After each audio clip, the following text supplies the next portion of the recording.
السلام علیکم ورحمۃ اللہ وبرکاتہ۔ جمعہ قرآن کے سلسلے میں آج کل ہم سورہ صاد کا مطالعہ کر رہے ہیں۔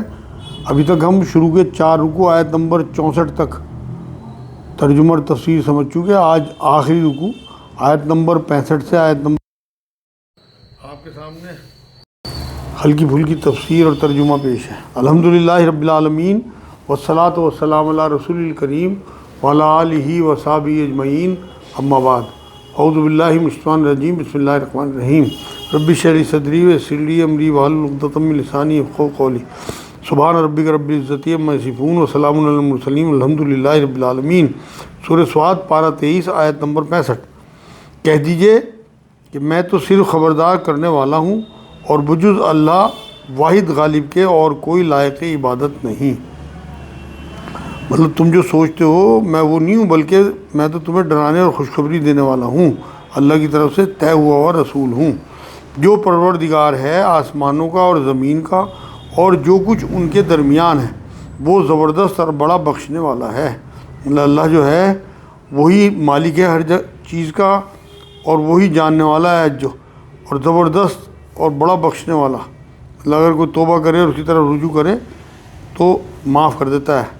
آپ کہہ دیجئے کہ یہ بہت بڑی خبر ہے، مطلب فیصلہ کن عظیم خبر ہے اور بڑی خبر جو محمد صلی اللہ علیہ وسلم لے کے آئے ہیں کہ تم مطلب آخرت میں اٹھائے جاؤ گے۔ یہ بہت بڑی خبر ہے کہ حساب کتاب ہوگا، تمہیں اللہ کے آگے پیش ہونا ہے، جس سے تم بے پرواہ ہو رہے ہو، مطلب تم پرواہ نہیں کرتے آخرت کی۔ وہ بہت بڑی خبر ہے۔ مجھے ان بلند قدر فرشتوں کی بات چیت کا کوئی علم ہی نہیں جبکہ وہ تکرار کر رہے تھے۔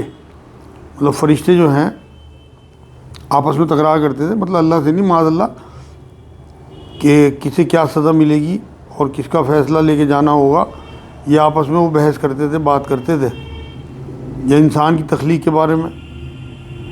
مطلب آپس میں تکرار ہو سکتی ہے، کیسے ہوگا فرشتوں کی تکرار، یہ پتہ نہیں کیسی تکرار تھی، اوپر کے کیا معاملات ہیں، فرشتوں کو کیا اور کیسے حکم دیے جاتے ہیں، آپس میں کیا بحث کرتے تھے، مجھے نہیں پتہ۔ میں تو بس وہی پہنچانے والا ہوں اور آپس کی ان کی بحث کا مجھے کوئی اندازہ نہیں ہے۔ میری طرف فقط یہی وحی کی جاتی ہے کہ میں تو صاف صاف آگاہ کر دینے والا ہوں، مطلب ہدایت دینے والا نہیں ہوں بلکہ بات پہنچانے والا ہوں۔ آیت نمبر 71، جبکہ آپ کے رب نے فرشتوں سے ارشاد فرمایا کہ میں مٹی سے انسان کو پیدا کرنے والا ہوں۔ یہاں یہ 7ویں بار اور آخری بار آیا آدم علیہ السلام کا قصہ، آیت نمبر 71 سے شروع ہوا۔ سو جب میں اسے ٹھیک ٹھیک کر لوں اور اس میں اپنی روح پھونک دوں تو تم سب اس کے سامنے سجدے میں گر پڑنا۔ مطلب آدم علیہ السلام کی تخلیق جب میں کر لوں اور فائنل ٹچ دے دوں، وجود کو ان کے پورا کر دوں، تو اس کے بعد جو ہے مطلب روح پھونکنے کا مطلب یہ ہے کہ جو روح جس کا میں ہی مالک ہوں، اسے پھونکتے ہی یہ خاکی انسان جو ہے وہ ایکٹیو ہو جائے گا، اس میں زندگی آ جائے گی، حرکت توانائی آ جائے گی۔ انسان کو جو میں نے بنایا پھر تم اس کے آگے سجدے میں گر پڑنا۔ مطلب یہ انسان کے شرف اور عظمت کی بات ہے کہ اللہ نے یہ بات کہی کہ میں نے اس میں اپنی روح پھونکی، اپنے ہاتھوں سے اسے بنایا، اور اپنی روح کہا اللہ نے، میں نے اپنی روح پھونکی تو تم سب اس کے سامنے سجدے میں گر پڑنا۔ مطلب یہ سجدہ تعظیمی تھا، سجدہ عبادت نہیں تھا۔ یہ پہلے جائز تھا، اس لیے آدم علیہ السلام کو کرایا گیا، اب یہ بھی جائز نہیں ہے۔ نبی اکرم صلی اللہ علیہ وسلم نے مشکوٰۃ شریف کی حدیث پاک ہے کہ اگر سجدہ کرنے کی میں اجازت دیتا تو عورت کو دیتا کہ اپنے مرد کو سجدہ کرے، لیکن اب وہ اپنے خامن کو بھی سجدہ کوئی نہیں کر سکتی عورت۔ اور یہ تعظیمی سجدہ جو ہے یوسف علیہ السلام کی شریعت میں بھی تھا کہ ان کے ماں باپ اور ان کے بھائیوں نے سجدہ کیا تھا۔ چنانچہ تمام فرشتوں نے سجدہ کیا، مطلب سب کے سب نے اکٹھے ہو کے۔ یہ بھی شرف کی بات ہے کہ اللہ رب العزت نے فرشتوں سے انسان کو سجدہ کرایا، شیطان نے نہیں کیا، شیطان جنوں میں سے تھا۔ یہ سورہ کہف کی آیت نمبر 50 میں اللہ نے کہا، تو یہاں 74 نمبر آیت میں یہ فرمایا، مگر ابلیس نے نہ کیا، اس نے تکبر کیا اور وہ تھا کافروں میں سے۔ مطلب اس نے پہلی تکبر تھا اس میں، جو اللہ کے سامنے وہ بول پڑا اور اسے لگا کہ اللہ ہمارے سامنے انسانوں کو بنا انسان کو بنایا اور ہم سے سجدہ کرا رہا اللہ میاں، تو یہ اس کے اندر تکبر آ گیا۔ اللہ تعالیٰ نے فرمایا اے ابلیس تجھے اس سجدے کرنے سے کس چیز نے روکا جسے میں نے اپنے ہاتھوں سے پیدا کیا؟ کیا تو کچھ گھمنڈ میں آ گیا ہے یا تو بڑے درجے والوں میں سے ہے؟ مطلب یہاں اللہ نے پہلی بار کہا کہ میں نے اپنے ہاتھوں سے انسان کو بنایا، اور یہ بھی انسان کے شرف اور عظمت کی اظہار کے لیے کہا اللہ نے، ورنہ ہر چیز اللہ بناتا ہے، ہر چیز بنائی ہوئی جتنی بھی دنیا میں کائنات میں ہر چیز اللہ کی بنائی ہوئی ہے، لیکن یہ اس کی شان کریمی ہے کہ اس نے یہ الفاظ کہے اور اسے یہ کہا آگے ابلیس کو کہ تو گھمنڈ میں آ گیا، یہ تو نے خود ہی اپنے آپ کو بڑے درجے والوں میں سمجھ لیا، مطلب خود بخود اپنا رتبہ طے کر لیا تو نے، کیا تیرا دماغ خراب ہو گیا؟ اس نے جواب دیا کہ میں اس سے بہتر ہوں، تو نے مجھے آگ سے بنایا اور اسے مٹی سے بنایا ہے۔ یہ تھا اصل میں تکبر اس کا، کیونکہ وہ جو ہے علم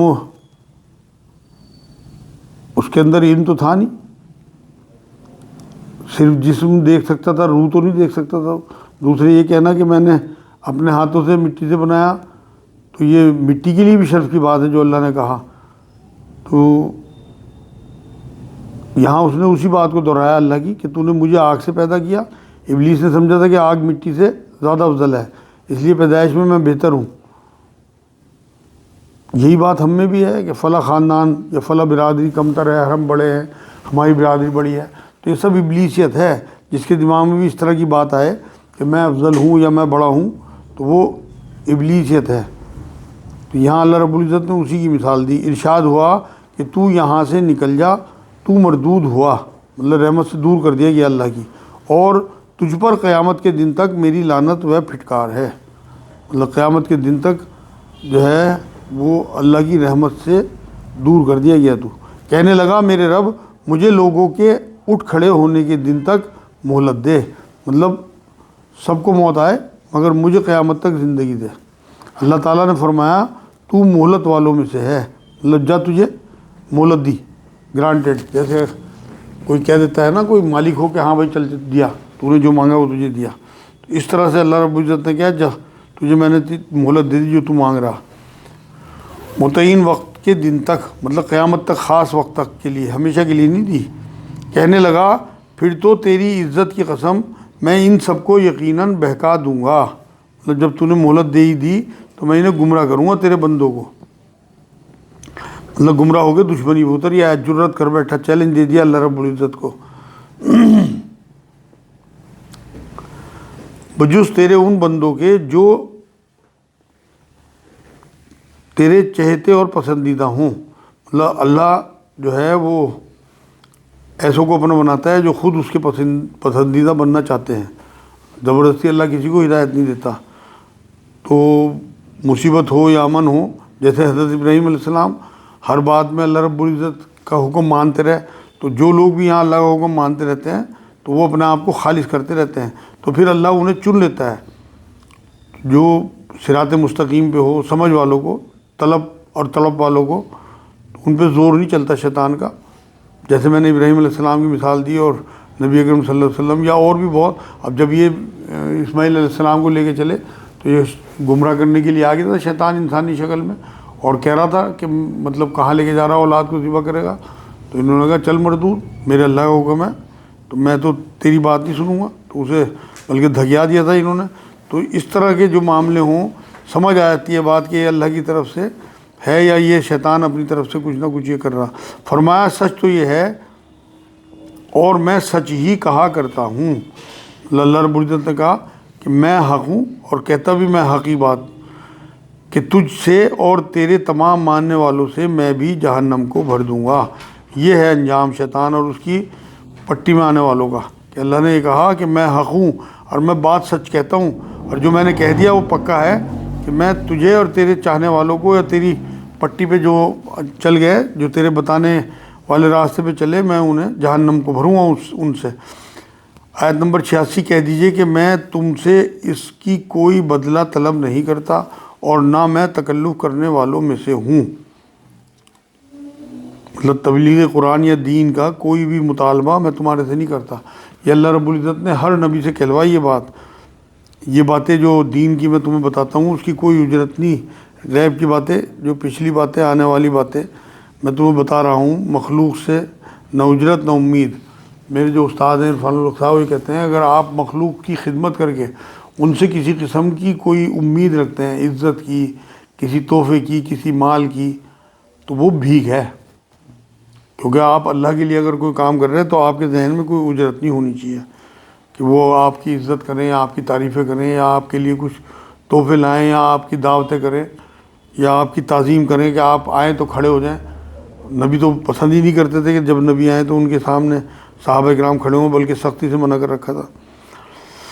تو یہاں اللہ رب العزت نے یہ بات کہی ہے، کہہ دیجئے کہ میں تم سے اس کی کوئی بدلہ طلب نہیں کرتا، مطلب مجھے کوئی اجرت تمہارے سے نہیں چاہیے، میری ساری اجرت اللہ سے ہے، اور نہ میں تکلف کرنے والوں میں سے ہوں۔ یا یہ بڑی عجیب و غریب بات اللہ رب العزت نے اپنے رسول کے ذریعے کہی کہ میں صاف بات کرتا ہوں، تکلف والی کوئی بات نہیں، کوئی تصنع بناوٹ کچھ نہیں ہے میرے اندر، جو میں پیش کرتا ہوں وہ قرآنی آسمانی ہدایات ہیں، وہی ہے، بلکہ میری بات نہیں ہے، اللہ کی بات ہے وہ۔ تو دین میں سیدھی بات جو نہیں جانتے وہ پوچھنا چاہیے، انہیں تکلف نہیں کرنی چاہیے۔ اس میں حدیث میں بھی یہ بات آئی ہے، حدیث پاک میں، کہ تکلفات سے بچنے کی تاکید ہے، نبی نے منع فرمایا تکلفات میں پڑھنے کی۔ اور آج تو آپ یہ دیکھو کہ کیا حال ہے تکلفات کا، آدمی کہاں سے کہاں پہنچ گئی، شادی ہوں، کیسے بھی فنکشن ہو۔ ابن مسعود رضی اللہ تعالیٰ عنہ فرماتے ہیں کہ اگر کسی بات کا پتہ نہ ہو تو صاف کہہ دے کہ میں نہیں جانتا، مطلب اللہ عالم، اور یہ کہنا بھی علم ہی ہے، کیونکہ اللہ نے نبی سے جو کہلوایا ہے کہ میں تکلف والوں میں سے نہیں ہوں، تو یہ بہت بڑی بات ہے۔ حدیث پاک میں یہ بات آتی ہے کہ ہمیں تکلف سے بچنا چاہیے، منع کیا نبی اکرم صلی اللہ علیہ وسلم نے۔ حضرت سلمان فارسی فرماتے ہیں حضور صلی اللہ علیہ وسلم نے مہمان کے لیے تکلف سے منع فرمایا ہے۔ اس سے پتہ لگا کہ لباس، خوراک، رہائش یا ہر معاملے میں تکلفات جو آج ہماری زندگی کا حصہ اور معیار بن گئے، اسلامی تعلیمات کے خلاف ہیں۔ اسلام تو سادگی اور بے تکلفی کی تلقین اور ترغیب دیتا ہے۔ آج دیکھ لیں آپ کیسی شادی ہے، کیسے فنکشن، دعوتوں میں گھر میں مہمان آ جائیں، کیسے کیسے تکلف ہم کرتے ہیں، جبکہ نبی سے یہ بات کہلوائی جا رہی ہے اللہ نے کہ وما انا من المتکلفین۔ یہ آیت نمبر 86 ہے سورہ صاد کی۔ تو یہ ذہن میں رکھیں کہ اللہ نے ہمیں یہ قرآن میں بھی تلقین فرمائی اور اپنے نبی کے ذریعے بھی حکم دیا کہ ہمیں تکلف کرنے والوں میں نہیں ہونا۔ آپ کہیں دعوت میں جائیں، نبی بھی یہی بات کہتے تھے کہ اگر کوئی کہتا بھی تھا نا حضور کو بار بار کہ بھائی میں تکلف کرنے والوں میں سے نہیں ہوں، تو آپ بھی یہی کہہ دیا کریں کہ میں تکلف کرنے والوں میں سے نہیں ہوں، تکلف کریں بھی نا، جس نے آپ کے لیے ارینجمنٹ کرا آپ اس کی طبیعت خوش کریں۔ آپ دیکھو کسی کے یہاں آپ جاؤ، اور اگر کوئی کھلانے پلانے والا مہمان نواز ہے، آپ اس کا مال کھاتے ہو، اس کی طبیعت خوش ہو جاتی ہے۔ تو آپ کو تو خوشی پہنچانی اسے جس کے گھر آپ گئے۔ میں نے پہلے ہی بتایا تھا 2 طریقے کے لوگ ہیں دنیا میں، ایک وہ جو کھلا کے خوش ہوتے ہیں، اور ایک جو کھلا کے جن کا دل بھیجتا ہے۔ ایسے لوگوں کے کھانے سے تو بچو، کیونکہ جو کنجوس آدمی ہوگا نا وہ آپ کے کھانے سے آپ کے لیے دل میں اس کے بد دعا ہی نکلے گی کہ کہاں سے آ گیا، اور جو سخی آدمی ہوگا وہ آپ کو کھلا کے خوش بھی ہوگا، دعا بھی دے گا، کیونکہ اسے پتہ ہے کہ اللہ اس مہمان کے ذریعے میرے گھر میں برکت ڈالے گا۔ یہ تمام جہان والوں کے لیے سراسر نصیحت و عبرت ہے، مطلب قرآن جو ہے اور شریعت جو نبی اکرم صلی اللہ علیہ وسلم لے کے آئے۔ یقیناً تم اس کی حقیقت کو کچھ ہی وقت کے بعد صحیح طور پر جان لو گے، مطلب جو وعدے جو وعیدیں قرآن میں آئی ہیں انہیں جان لو گے جلد ہی۔ مطلب اس کی حقیقت کیا تھی، قرآن میں بتائی ہوئی چیزیں جو ہیں ان کی کیا نتیجے نکلیں گے، اس کے کیا کس طرح پلڑوں میں تولا جائے گا ہمارے اعمال کو، اور کیا نتیجے نکلنے، یہ سب بہت جلدی قیامت میں دودھ کا دودھ پانی کا پانی ہو جائے گا۔ یہ آج اللہ کی توفیق سے الحمدللہ سورہ صاد پوری ہو گئی، اگلے ہفتے سورہ زمر شروع ہوگی، جو مجھے بہت پسند ہے قرآن کی ایک صورت۔ یہ اس میں اللہ رب العزت کے بہت احکام ہیں، انشاءاللہ اگلے ہفتے شروع ہوگی۔ وما علینا الا البلاغ۔